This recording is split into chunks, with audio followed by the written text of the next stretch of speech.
spirit of Thanksgiving, what are you thankful for this time of year? I think the things that I'm always thankful for is my family, my wife and kids. The guys that part of this program, coaches, the players, the Penn State community. So, blessed in a lot of ways. And we're fortunate here because although the job is demanding, we try to do a pretty good job of balancing it all. And kids, and you always see Coach Moorhead's son at practice today. My daughter's come to practice. Kids coming by. The office throughout the day. Coach Gaddis's son's over there, Jace. So we do a pretty good job of balancing because it can get out of whack. But thankful for those things. You said before that you obviously try to keep the same routine every week. You got back late from Rutgers and obviously Thanksgiving tomorrow. How different is this week compared to the others this season, and how much do you have to adjust? Yeah, it's very different. I don't really like it, to be honest with you. I like the Thanksgiving holiday and what it represents and the turkey, but I don't really love the change of routine. We try to structure it as much as we possibly can, but it's just different. There's no doubt about it. It's different. It affects the coaches probably more so than the players. Coach Ronnie brought up earlier in the week, which I thought was a good point, is we were making all these adjustments based on the players getting back at 4 o'clock in the morning, but we play a home game on Saturday night. They're probably not going to bed before 4 o'clock anyway, so it's no different for them. The coaches, it is. But then we bump everything back on Sunday to give everybody a little bit more time to rest, but then the whole rest of the week, everything was moved up. Last night I had my coach's show, so practice had to be up an hour earlier than it normally is. That cuts out of game preparation time. And then, again, Tuesday's usually a big game plan day for us, and I'm at the coach's show. And then Thursday, we usually have all day to clean some things up, and we'll go Thursday morning. I think we're starting tomorrow morning at like 6:30, so you lose that day. So it is different, Thankfully, Michigan State and most schools around the country are dealing with the same thing. The one thing that's a little bit different for us is, again, not getting back here. And I think I got pulled in my driveway. I think it was 5:15 in the morning on Sunday. So night games on the road are not ideal. Right before Thanksgiving. James, 18 guys have had their first start this year, it's a stunning number. Is that a form and function? Probably best example of injuries and youth combined? Yeah, I think it's a combination of those things. We've had a lot of injuries, as you guys all know, and has been documented, and we were young, so it's kind of a perfect storm from that standpoint. But again, I think the coaches have been, done a great job of handling those things. I think the players have been resilient. I think we've had really good leadership from guys even when they were out and injured.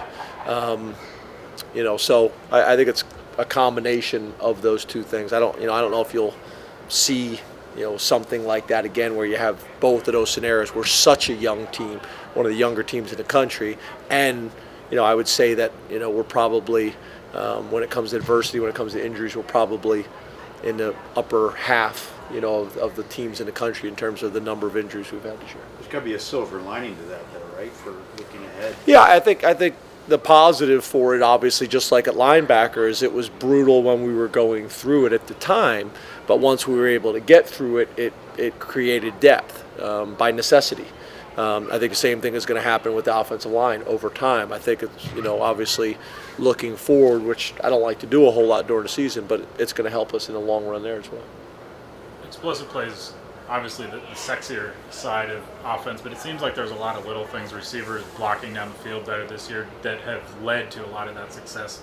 How important has that been this year, kind of having the success that you've had with those things? Yeah, I think, I think Saquon is an explosive play waiting to happen in general. But I also think his impact in the running game has obviously helped with the play action pass. I think the experience that we have at wide receiver and the explosiveness that we have at wide receiver obviously adds to that.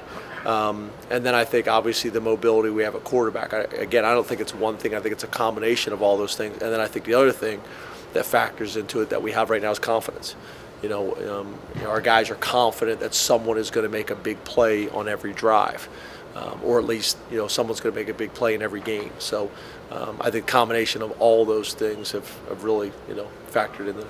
And you've talked a lot about talking to the team about not making this weekend bigger than it is. Do you guys as a staff, because I think depending on how you gauge it, might be the highest stakes game that you guys have coached in. Do you, at the same time, battle not overthinking everything and staying in your own routine internally? No, to be honest with you, I don't think the coaches, at least I don't feel that way, and we don't talk about it. I mean, when I say we don't talk about it, we've addressed it with the team, but we don't harp on it. When I say we don't talk about it, it's probably not fair. We don't harp on it over and over every single day, and it's the same thing as a staff. I go around the room, and I said, how long have you been doing it? 35 years. How long have you been doing it? 30 years. How long have you been doing it? 23 years, and so on and so forth. So people understand, how many 10-win seasons have the coaches had, on the staff, and so I think there's an awareness, and we discuss it, but we're not harping on it. Once we've kind of discussed, everybody's aware, and then we get back to our routine. It's the same thing with the players. We talked about some of the stuff going on in this game. We talked about 2 days ago about the game that's going to happen at 12 o'clock right before our game, and not allowing the however that game turns out affecting us emotionally one way or the other, positively or negatively. So we address these things. We just don't harp on it is probably the better way to say it. Have you guys decided if you'll have that game on in the stadium? You had mentioned that. I know we talked before the season that the administration wanted to do more of that to try to get the crowds in. Early in the week, I did not want it on, but then I kind of addressed it with the team.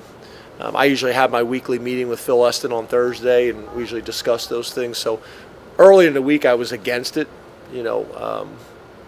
but now that we've kind of addressed it, I'm probably a little bit more open to it, but I still think it's going to be a distraction during warm-up.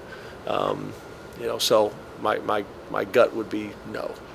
I'd prefer not. I'd prefer to hand out mini TVs to everybody that comes in the stadium as a bonus to get them there, and then not put it on the jumbotron. Do you think Sandy will go for that? Yeah, there you go. Yeah, I don't know. Attend them out to the meeting. Yeah. Hey, you mentioned having a mobile quarterback. How much is the new offense and having a mobile quarterback helped when you guys had issues on the O-line? I think significantly. I think you can run this offense with a less mobile quarterback, but for you to be as explosive as you want to be, and to have an extra dimension and give the defense something else to worry about, I think it's much more effective. That's our model. Has always been. Even in the old system, to be honest with you, we always wanted mobility to quarterback. I've been in a situation where we've had them and haven't had them. That was kind of the interesting narrative that was talked about, the first 2 years about the fit. Well, if you really do the study and you look at the quarterbacks that I had at Maryland, you look at the quarterbacks that I had at Kansas State, you look at the quarterbacks I had at Vanderbilt, that narrative really doesn't add up. It doesn't make sense. But, I think whenever you can have mobility at the quarterback position, it helps. And I think you're exactly right. I think it's helped with our offensive line, our growing, maturing offensive line. And then with the injuries that we've had, where maybe in years past, a tackle gets beat and he gives up a sack, that has an effect on that kid's confidence. Where now, that same play may occurred, and Trace able to step up the pocket and go run for 12 yards, and the kid did the same exact thing, but the play did not result the same way, and it doesn't carry the same type of effect. It doesn't crush that kid's confidence. So I don't think there's any doubt that it's been beneficial and it's helped. Two more. Bringing up confidence, how do you feel like the confidence of this team has evolved from last year, and how does that play into the success you're finding this year? Yeah, I think I think the Minnesota game. I remember going into the press conference after the game, and I was talking about how I thought that was a significant win for us. And I remember back, and I don't know if I'd mentioned these guys before, I remember back at Vanderbilt, we found a way to win a game against UConn under different circumstances. That program hadn't won a whole lot, before we got there. And that win kind of catapulted the team in terms of confidence and belief in what we were doing and how we were doing it. And I think the Minnesota game, we all see they're a good football team, and we found a way to get that win, and then found the next week to get another win, and it's just kind of grown from there. So there's collective confidence, which I think we have right now, but I also think we have individual confidence at a lot of positions with a lot of players.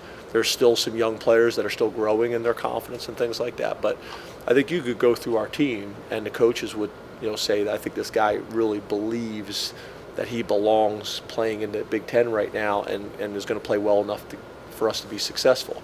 And I think you can say that at a lot of positions, and I think you can say that on offense, defense, special teams, and our team. So I think there is a lot of confidence right now in a lot of different areas, where I think in years past it was probably more dips and valleys. There was guys with a lot of confidence, there was guys that were still trying to gain confidence, where now we're kind of more consistent, where it wavers a little bit. James, on your first day of being hired at Penn State, you took the press conference days and you said that you were going to, bring Penn State back to where it belongs. Now, I know the job's not over yet, obviously, but Penn State's number 7 for the first time since they headed to the Rose Bowl. I'm just kind of curious, how do you get from point A to point B? Is there one central theme or one overriding characteristic that's allowed Penn State to kind of rise so quickly? We're not there. We still have a long ways to go. I think we've done some nice things, and I'm pleased with the progress, but we still have a long ways to go. I could give you guys a list of 25 things that I think we still need to do to get where we want to be, but we're heading that direction. I think the biggest thing is, coming here, it's not like I was a first-time coach. It's not like our staff was the first time being together. So we had a plan, and we believed in the plan. It was detailed, it was thorough, it was organized, and it wasn't like we were just trying to take a plan from school X and bring it to school Z.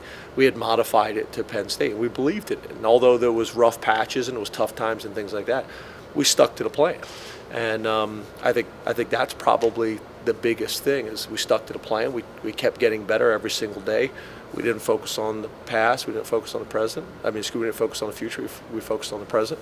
And we just kind of kept grinding through it. And to me, it's no different than anything else in life. You just keep working hard. You keep a good attitude. And you have a thorough plan that makes sense for the organization or corporation or school that you're at, and you stick with it.